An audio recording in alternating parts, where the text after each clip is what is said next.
On 4th of June 2018, I uploaded my very first My Thoughts on video, and it was about Chronicle of Innsmouth, released on 5th of May 2017, developed and published by a small Italian indie team called PsychoDev.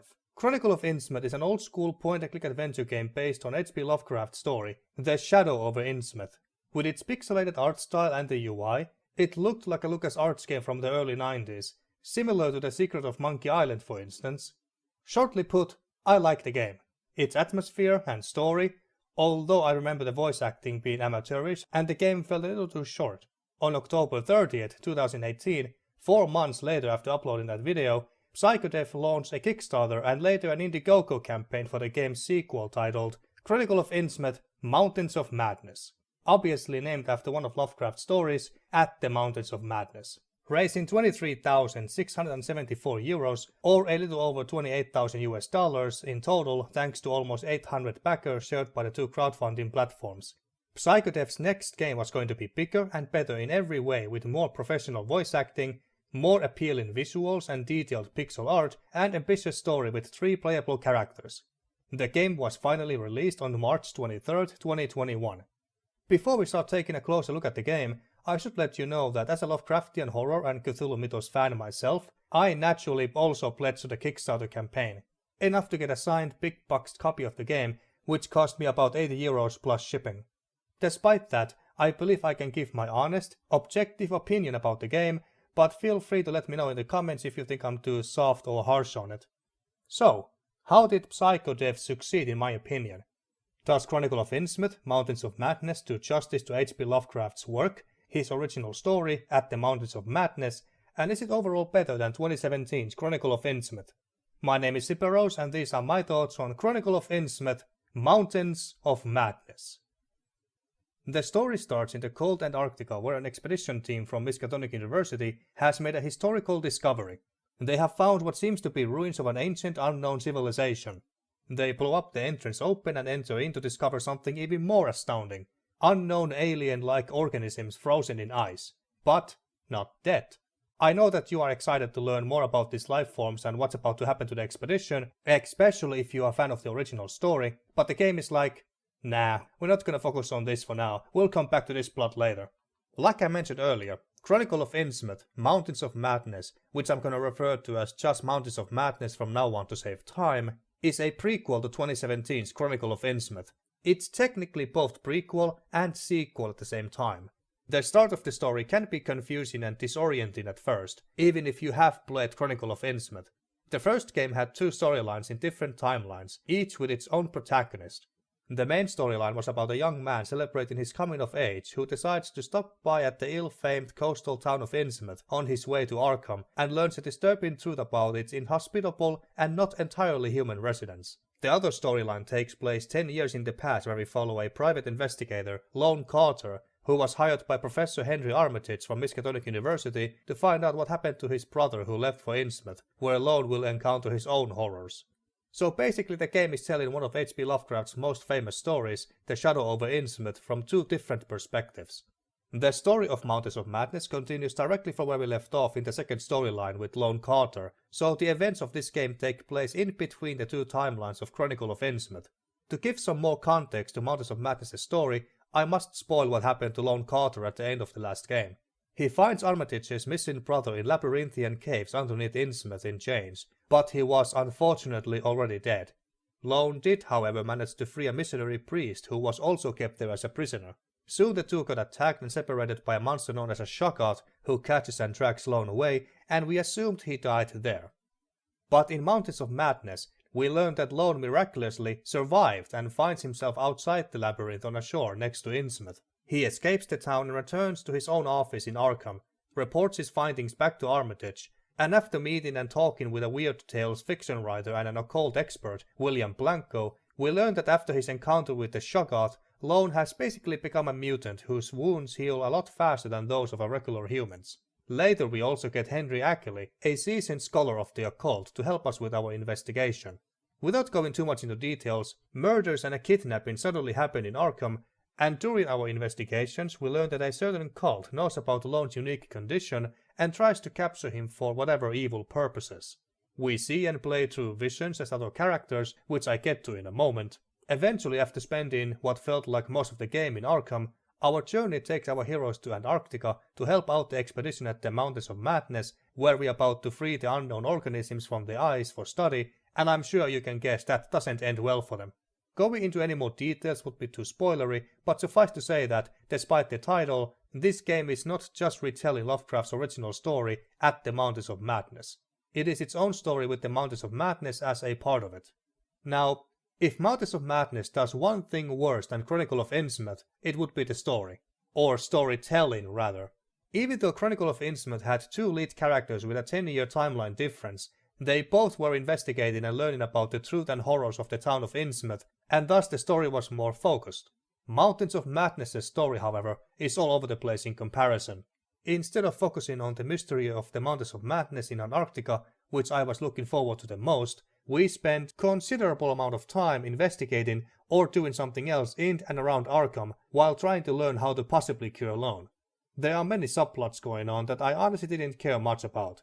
The murders, a kidnapping, cultists, their war with another secret organization we learn about, some other side characters, and the two other playable protagonists that are advertised on the game's Steam page and were showed off in the game's demo provided during the crowdfunding campaign.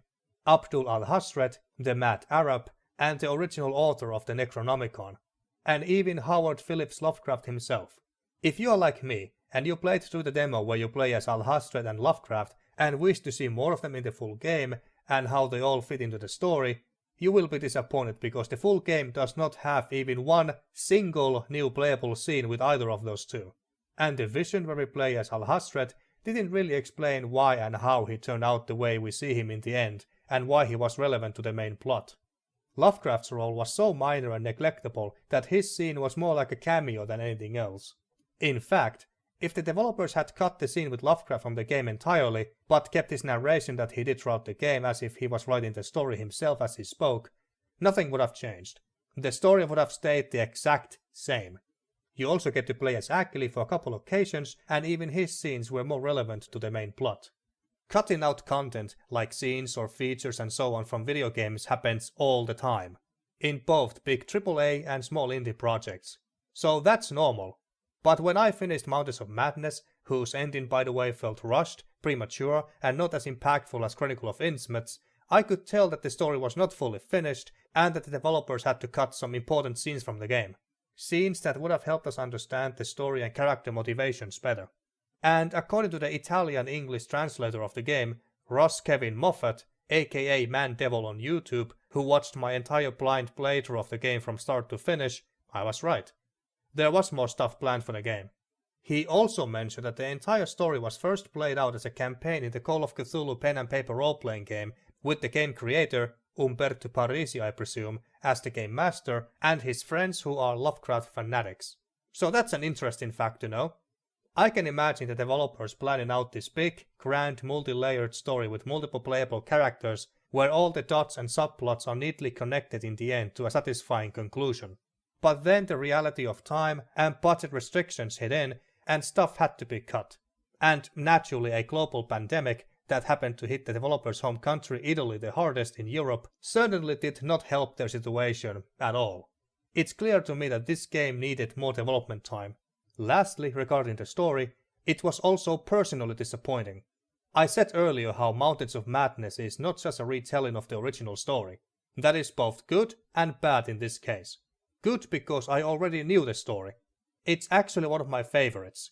It's a perfect example of Lovecraftian cosmic horror, about the insignificance of mankind and how everything we knew or thought we knew turned out to be a lie, shattering our worldview of us as the center of the universe. That is why At the Mountains of Madness is one of my favorite Lovecraft stories along with The Shadow Out of Time and The Color Out of Space. But instead of retelling the same story in video game format, I would prefer to see something else be done with it. So I appreciate that the developers wanted to tell their own story with Mountains of Madness and its themes as parts of it, except that they don't really do that. Or at least not enough in my opinion. The game doesn't really explore any of the themes from the story, just scratches the surface and focuses more on the other stuff that honestly I didn't care nearly as much about.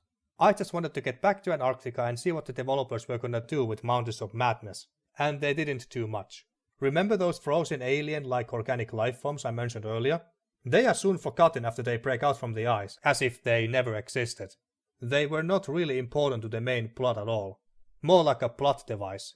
I knew this game wasn't going to be all about Mountains of Madness, having played the demo myself years before, but when you make a Lovecraftian game titled Mountains of Madness, you set up certain expectations for Lovecraft fans, like me, who know the story. Again, I'm sure they had planned more scenes, possibly at Mountains of Madness and Antarctica, but time and budget didn't allow it. One simple change that could have easily fixed this problem, and make me less critical of the story, was simply changing the title. If they had titled the game as anything else but Mountains of Madness, my expectations would have been different. So if you're as big fan of the original story this game is named after, I'm afraid you're going to be disappointed because of this and the other reasons I mentioned earlier. It's just not a very coherently told story. Damn, it's been over 10 minutes and all I've been talking about is the story. How's the rest of the game? What about the characters? The characters are not particularly interesting or even likable. Not that they are bad or unlikable, but they won't be the most memorable part of the game either. Which in this case, being a Lovecraftian game, is not necessarily a bad thing, or at least something that would bother many people. Because in Lovecraft stories, the main human characters are not well developed or interesting either anyway. Because the stories focus on the cosmic and other horror themes, and the protagonists are essentially just your everyday working Joes trying to make sense out of weird and horrifying things they have witnessed. Usually either ending up insane, or at least mentally scarred, or even dead. Out of all the characters in the game, Lone Carter, who is your stereotypical private investigator archetype, is the only one whom we get to know well enough and has a meaningful story arc. The other main characters, namely Blanco and Akeli, are just tagging along with the ride out of interest, and as companions, they are okay. But we don't get to know or bond with them as well, or get any reasons to really care about them. The game even tries to have this emotional character moment at the end, but it just fell flat to me. Abdul al-Hasret is not much better. We do learn something about his backstory, which admittedly is interesting. But besides that one playable section, that was also in the demo, there was nothing else and he is kind of forgotten for the rest of the game, until the very end when he makes his last brief appearance.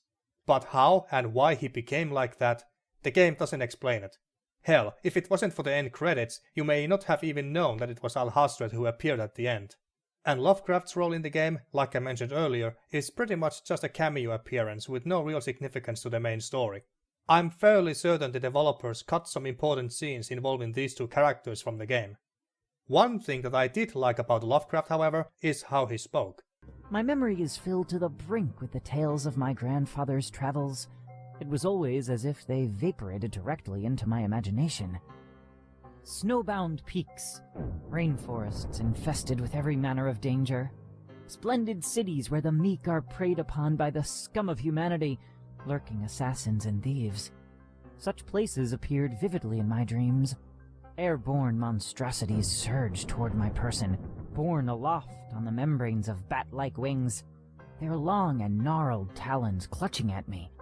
Russ Moffat, again the Italian-English translator, suggested and asked the game designer Umberto Parisi if he could make Lovecraft's speech more flowery. In case you don't know, the language and writing style Lovecraft used in his stories were old-fashioned, even for his time, heavily descriptive, dense, complex, verbose, and is often described as overwritten, just like this bloody script. Which is why his writing can be hard for many people today to read, and thus why I just listen to audiobooks of his stories instead. So it's an in-joke for Lovecraft fans who have read his stories, and it's a very nice touch to his character. If only we had more scenes with him and learned what his daily life and personality were like.